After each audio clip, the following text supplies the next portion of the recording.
Welcome to Numb Bills Fan Podcast, episode number 203. I'm your host tonight, David Palermo. Had a couple drinks. Long night. Sorry in advance. I'm here. Thought I'd find Mike Smith to bullshit with, but I can't find my doppelganger iPhone stupid-ass adapter. I want to break everything in sight. So as you can see, the Bills suck. So we'll dive into it. I'm your host, David Palermo. Follow along on Instagram, Twitter, subscribe on iTunes, and don't fucking play around! Subscribe. Tell your fucking friends and family, all your Bills friends and family, all of them.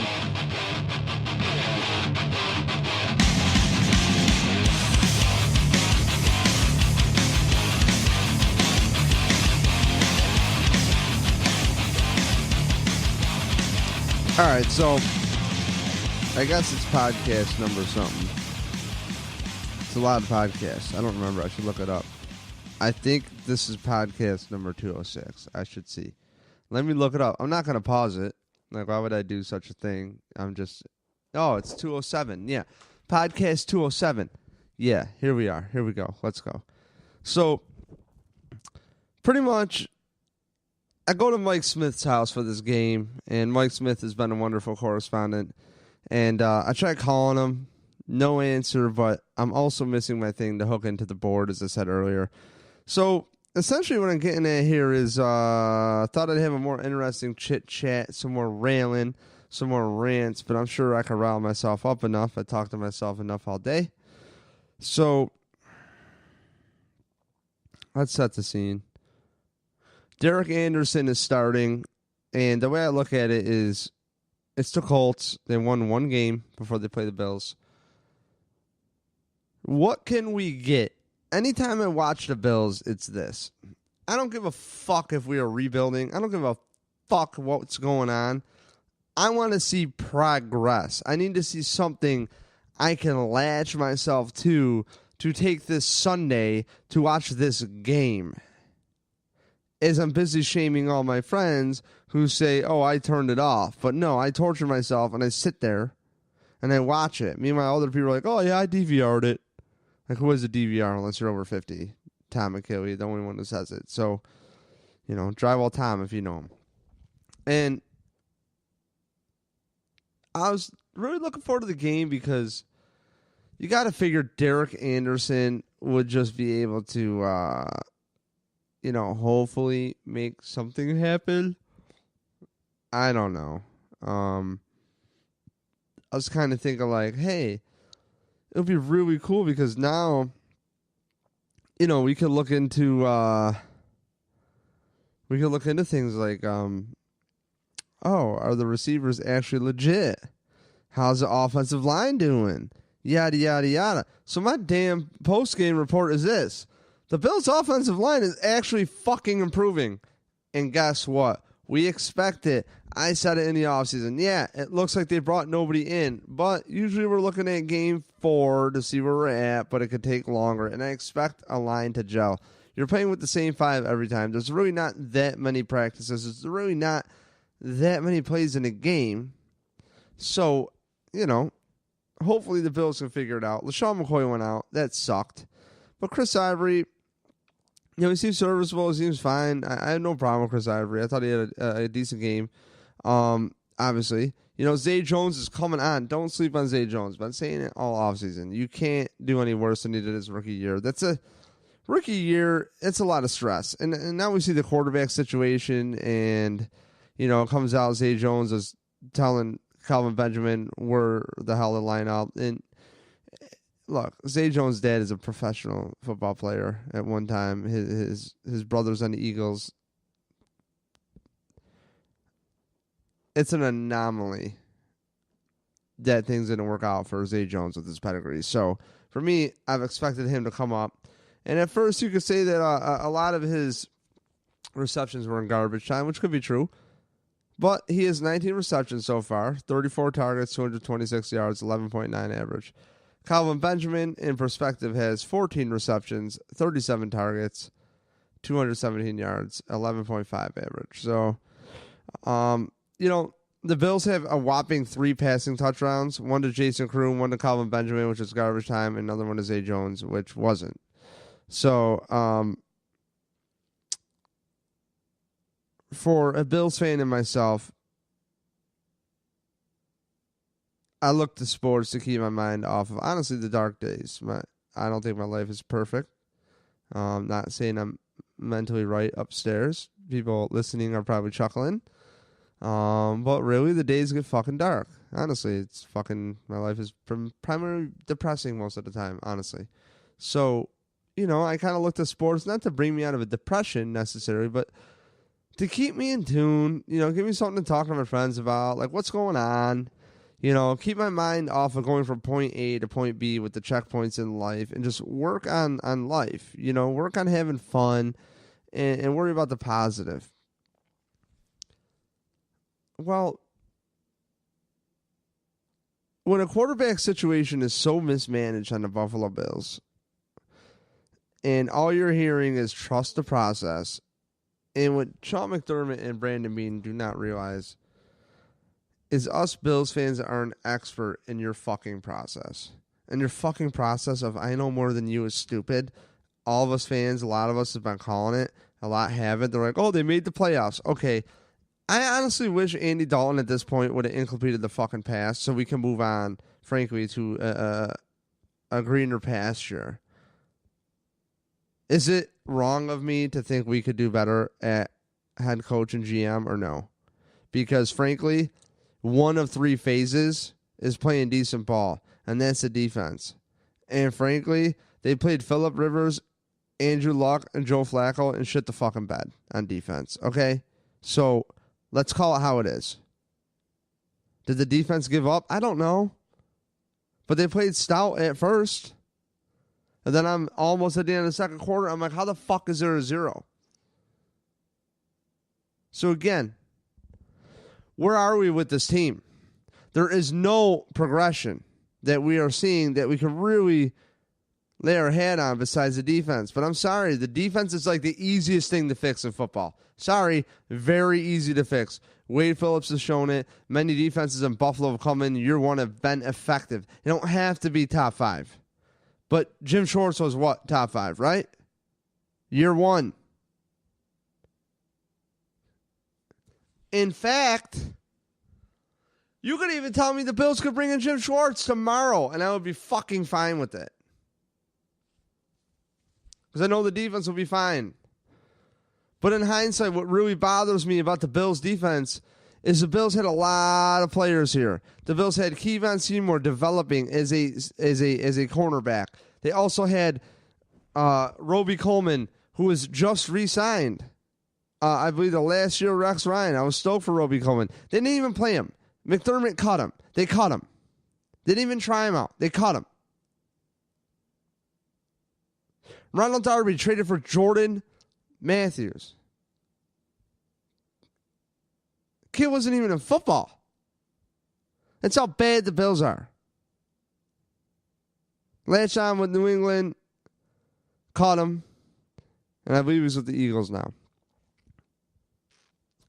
And I was kind of wondering, this whole season, I've been so fucking off about the quarterbacks. I can't predict shit. Oh, you got to start Josh Allen. Peterman, you got to support Peterman. Well, yeah, because he won the competition. Well, I'm buying into what the other fans are saying. You know what? He won the shit fair and square. Let's support this motherfucker. Okay. Let's support the colorblind quarterback, Nate Peterman. And then what's he do? He fucking throws it to the other team. Put in Derek Anderson. What's he do? Throws it to the other team, and he shows Josh Allen what not to fucking do. The whole purpose of a veteran quarterback, what not to do. That said, I think the Bills' genius was, he's got chemistry with Kelvin Benjamin. The kid's not effective. Let's get him going. And I actually saw Kelvin Benjamin and Anderson talking a lot on the sideline. Very concerned. And you know something? Kelvin Benjamin had the best fucking game of his career. 4 receptions, 71 yards? Best game as a Bill so far.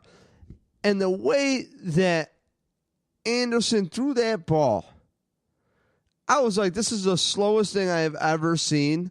But he's putting it in a spot for Kelvin Benjamin to gently pluck it out of the air. And it was like, whoa, okay, I see the Kelvin Benjamin we've been looking for, because the story of Kelvin Benjamin to me was he was picked up in Carolina, first round pick. He got injured.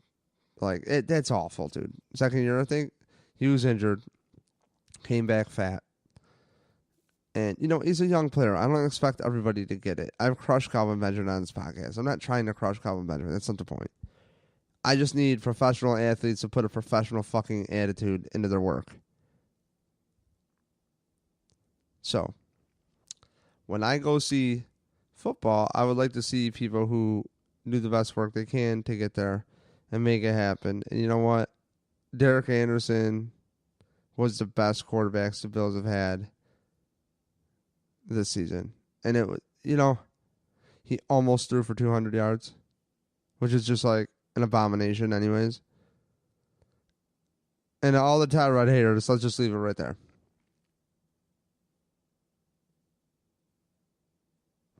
The Bills' defense is actually pretty decent. And you just need a quarterback that could just show up and be fucking lukewarm. Just be lukewarm. Just show up, dude. Just show up. Oh, my God. And don't throw it to the other team. And then it's like Trent Edwards 2.0. Throwing checkdowns. And Derek Anderson's defense at that point of the game, they're dropping everybody. Hopefully a running back can make a couple of people miss. Yada, yada, yada. That also said, Derek Anderson had plenty of time in this game. When the all-22 drops on Tuesday, I believe it's Tuesday, Twitter's going to go fucking nuts, dude. It's going to go crazy. There's going to be all these clips. Because Mike Smith and Mike took the remote and rewound the TV a few times. And we're like, what's he doing? We counted 4 seconds the dude had. He still had time. Like, he had a lot of time in a lot of spots. So, again, the Bills suck on 2 of 3 phases. How the fuck do you get so many special teams phases? This whole firing of Rex Ryan was it. We're not going to have these disorganized pre-snap penalties. And the funny shot was, we're going to make sure we at least have 11 on the field, okay? All right, that was like the big joke thrown around. And not for nothing, this shit show at One Bills Drive has been exactly a fucking disorganized shit show. I want to burn all of McDermott's notebooks, except for the defense. He seems to know what he's doing. Got to give him some credit. That said, the dude's trying. It's his first year. He's empowering coaches to be coaches. I can't, you know what I'm saying? It's his first time as a head coach, I should say. I can't crush him. I want to like the dude. I tend to like the dude. Okay? If you're sitting here, I would be so excited to talk to him and pick his brain with respect. Okay? I don't want to get beat up by Sean McDermott. Sean McDermott probably has a real sick single leg. I am not there to fuck with it. Okay? My sprawl is kind of nasty, but I'm not that good. I sucked in high school. What do you think I'm going to do now? Because like a dude who went to nationals multiple times or some shit. So, like, I'm not here to play with Sean McDermott. He will beat the shit out of me. But I'm telling you, he's got to get rid of Danny Crossman. He's got to get rid of Brian Dable now. Brian Dable's offense sucks. It straight up blows. Okay? Whatever reads they're having these quarterbacks make first is just wrong. It's a mismatch game. It's a Tom Brady game. You work with Tom Brady, Brian Dable. That's your whole fucking selling point, dude. Where's the mismatches? Why is your quarterback still looking at what really, I understand how a play goes. You have progressions. Okay, I get it. You have your primary read, then you got to do. But Mike Smith brought up a great point last podcast. There comes a point where you got to look at the mismatches and make adjustments. And with Derek Anderson, we did actually see a pretty accurately thrown ball compared to the rest of the crowd that they have. But again, it's an inept competition. This is not NFL, professional sports, quarterbacking. I don't know what the fucking Bills did where they can't find a quarterback. This is just awful. This is just, and you know what? Derek Anderson, I got to give the dude credit, man. Some people are saying he did not expect to play this early, probably, you would think, right? At the same time, he's a competitor. I love this press conference. The dude fucking owned it, man. Like, he owned it. And he said, hey, I got to be... He said all the right things. Is that expected from a quarterback? Yes. But you know what? I'm going to give him credit where it's due. I thought he owned it. That said, we need fundamental football on the offensive side of the ball. You're trying to make some things happen. Derek Anderson threw some picks. I thought this game we could evaluate the offensive line and the wide receivers and the tight ends a little bit better, honestly, and the run game. The offensive line, I thought, had its best performance. I could be wrong. I'm no fucking expert. But my naked eye and 1.5 shots of gin deep, because I'm a lightweight, I'm telling you here first. The Bills looked all right on the offensive line. The wide receivers are kind of doing some shit. The problem is, what everybody tells you is the most important position in all the sports. The Bills apparently got the memo and gave up a lot of picks for a guy who needs a lot more work than everybody else in Josh Allen. And they threw him into the wolves, and he got killed. Maybe because there's a lot of NFL nuance. And then I put on Sam Darnold highlights. And yeah, he didn't have a great game. He only completed 17 games yesterday on Sunday. Or 17 passes. But the dude just looks like a fucking pro. And I put on Derek Anderson. And the dude's running out of bounds and pulls a Trent Edwards and doesn't even get rid of the fucking ball. So the Bills get a field goal. A fucking field goal. When the Bills made the playoffs, it was great. But my biggest fear is this was a crock of shit. Mike Schopp brought up a point on his show, on Schopp and Bulldog and WGR, so I'll quote where I hear it. And he brought the point that you could say, most likely, that the Bills last year with Sean McDermott, they were a worse team than the 40 years prior. 2 at Rex Ryan, 2 at Doug Marrone. And that's the truth. Look at the stats. So what I'm getting at is, if defense is fixable year one, it's taken the Bills a year and a fucking half. And they clearly invest only on defense. And they have a knack for that. They have a knack for finding those picks. That said, it's not a skill position, dude. You run fast, you wrap up. Is it that simple? Of course not. Duh. Give me a little credit here. Duh. But you don't got to catch anything. You don't got to run precise routes. You don't got to be perfectly in sync with your quarterback. Like, I don't know. Defense always figures it out faster than offense. That's just how it is. It's just always been that way. You can have a coach come in and be mediocre. He fixes the defense quick. Is it that much to ask on the Bills? So your special team sucks. Danny Crossan, special teams coordinator. I don't know why he's here. Can you name me the last time the Bills had a kick return for a touchdown, please? Please? Cool, they have a block kick for a safety. Great. Who fucking cares? Lorenzo Alexander could have fouled the ball. It's a football. It bounces weird. We're not going to crush a dude. Dude plays his ass off every down. Love me, Lorenzo Alexander. You know that. I like a guy that just doesn't give a fuck. He comes in, he does what he's told, he fits the system, and he's married to it. And that's it. That said, we're now hearing from people who have been season ticket holders for a long time.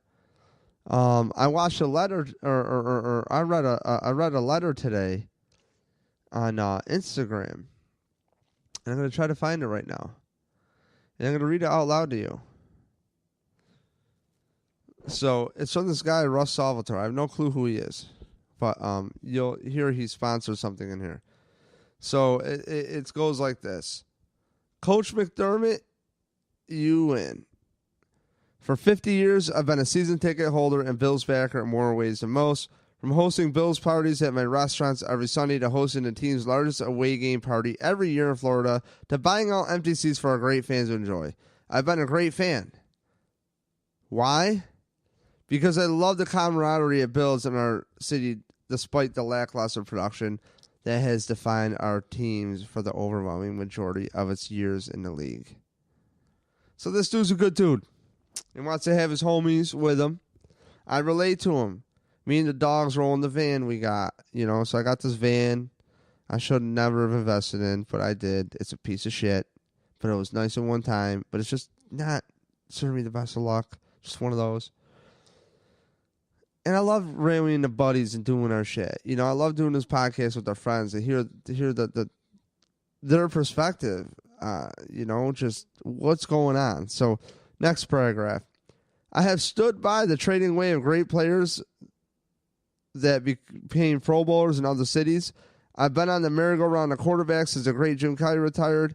Argued that the Las Vegas odds makers are crazy picking us to win only 4 games, and I even jumped on board to sponsor Sports Talk Saturday or Sunday to keep the team in the weekly conversation.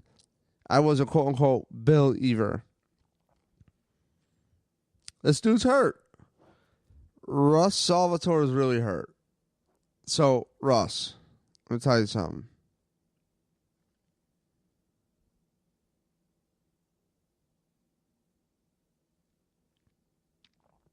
It's really painful. I understand.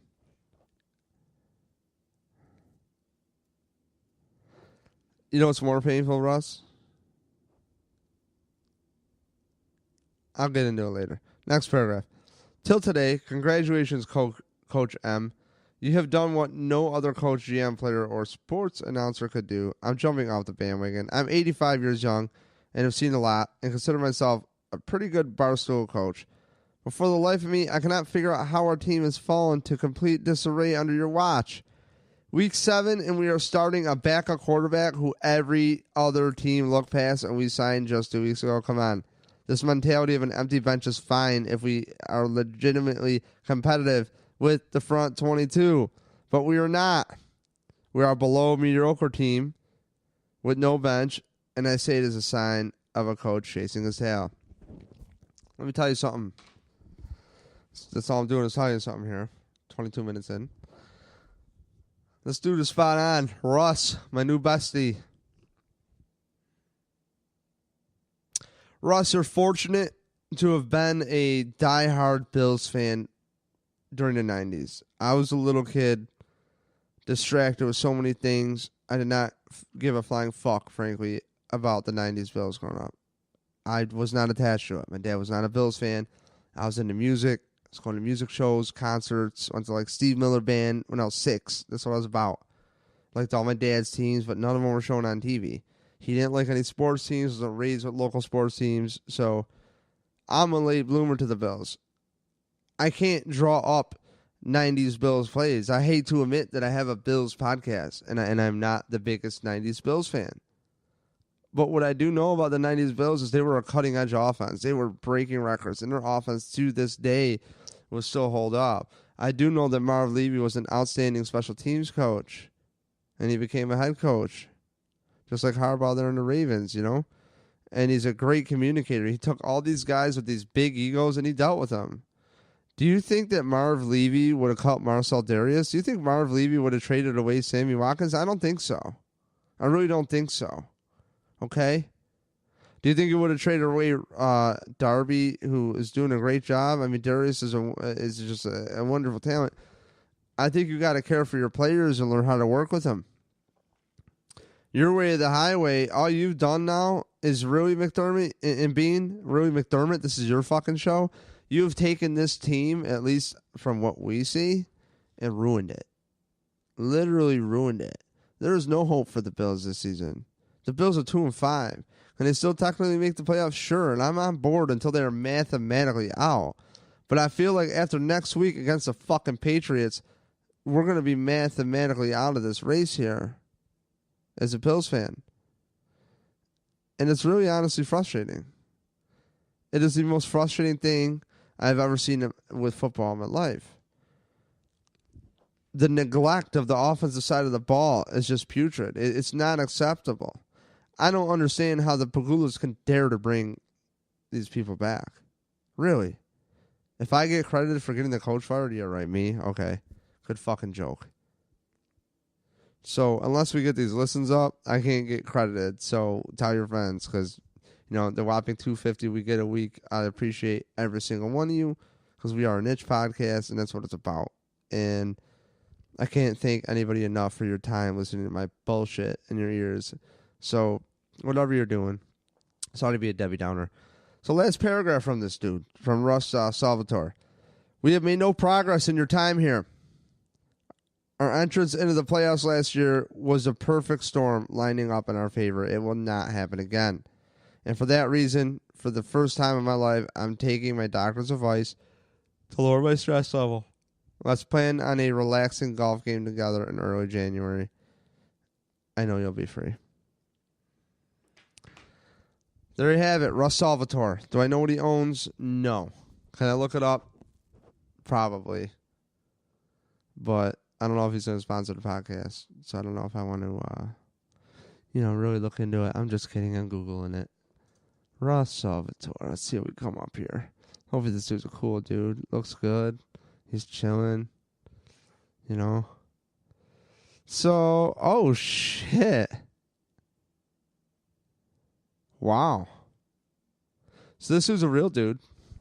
And he looks like a baller. He's got a beautiful wife.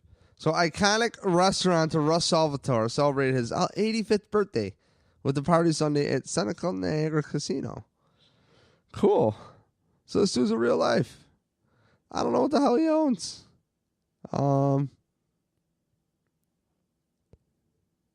Let's see.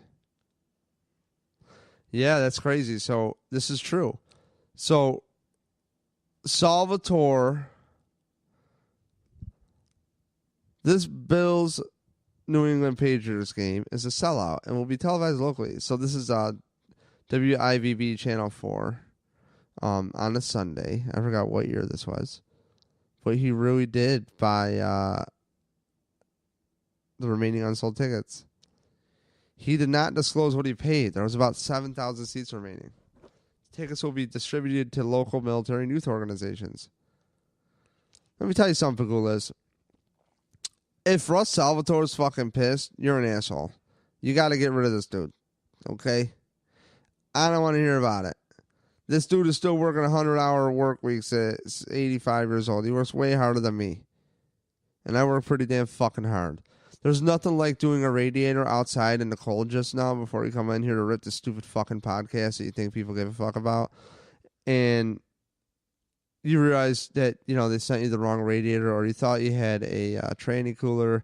Your mechanic that you texted says you have a tranny cooler.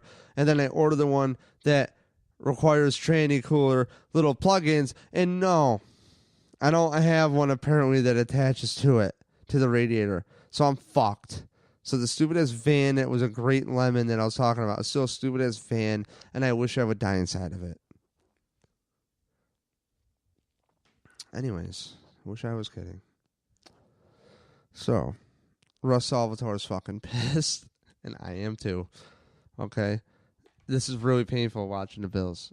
This Sundays are the toughest thing I've had to do in a long time. It's not cool. It's not right. I don't encourage your kids watching it. It's pathetic. That said, times 10. Walked into this job site today. Not job site. A bathroom remodel this wonderful people are doing in their house. And, I'm the your drywall guy here. Best drywall ever. Best drywall finisher ever. Call me if you need work. Fully insured. Bring it on home Inc. Get on it. So, little kid, he's gotta be 6, maybe 5. He saw me wearing my Bills hoodie, Bills hat that you see on the podcast logo there. I was wearing that, and he's just talking about the Bills, and he was just so excited. He's like, they won twice, though. And the mom's like, you got to think positive. Got to think positive. And I'm like, you know what? Yeah. Got to think positive, kid. And he's a nice kid. He asked me if I was a drywall guy. And it was really one of those, I don't have my own kids. So I really don't know what it's like to have a child and be able to enjoy sports with them and whatever. And kind of got me thinking, as a kid, for me, I just, I loved all the sports teams my dad liked. I always watched sports with him. And, he's always gambling on it. So I always do the lines and stuff. So for me, sports is a surreal bond. And, it's not a popular opinion, but I honestly, the way things have been going on in life, it's like, I don't know how much a priority it is for me to have season tickets anymore. And I go with Jeff Knight, I'm sure he's listening, and Dean, Drunk Dean, and, the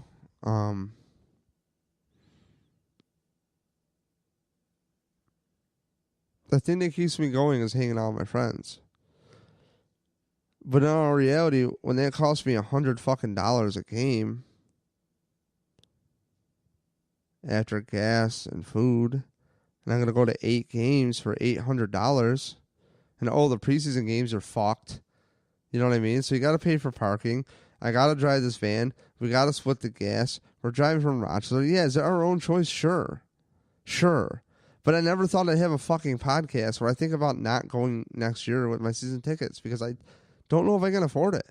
I don't know if I can afford to go watch such a lackluster performance. But if I'm away from, Scott Campbell and his father who I sit next to, I really enjoy sitting next to them. Another father-son duo, bringing the family to the Bills games. That's what it's about. Football really is, to me, sports really is, to me, about bonding with friends and family. It is about figuring out the chess game. What are the personnel? And when you get these pressers that are just doggone awful, the worst thing you've ever seen. Yeah, I get it. It's not the coach's job to tell us all his secrets. Okay? But give us a little something to look forward to. And it's just weird. These people on Twitter, they're so fucking quiet right now. They're so fucking quiet. Maybe because they realize that McDermott's full of fucking shit. Okay? And again, I want the dude to work out. But being smart on defense is just not good enough. You're a defensive coordinator. I expect that. The special teams is abomination. Okay? Your offense is below that. Like, I don't even know what your offense is. I really don't. Like, I really don't know how Lance Leipold does not get an interview with the Bills within a year. The Bills need to interview UB's head coach, Lance Leipold. In fact, the Bills might want to look at their quarterback next year in the draft, too. Okay? And the wide receiver. It's just... Here we go. We got Josh Allen, just like when we got EJ Manuel, and now next year we're not going to draft a fucking quarterback because we just can't do that now. The Bills have gave up 3 starters for Josh Allen. Technically 4 if you look at Cordy Glenn for Josh Allen. And I am down with Josh Allen. I told you that. I support him. But I'm down for Josh Allen in the right situation. This is not the right fucking situation for Josh Allen. It's not the right situation for Nate Peterman. We could shit on Nate Peterman all we want. The fact of the matter is Nate Peterman went in prematurely himself.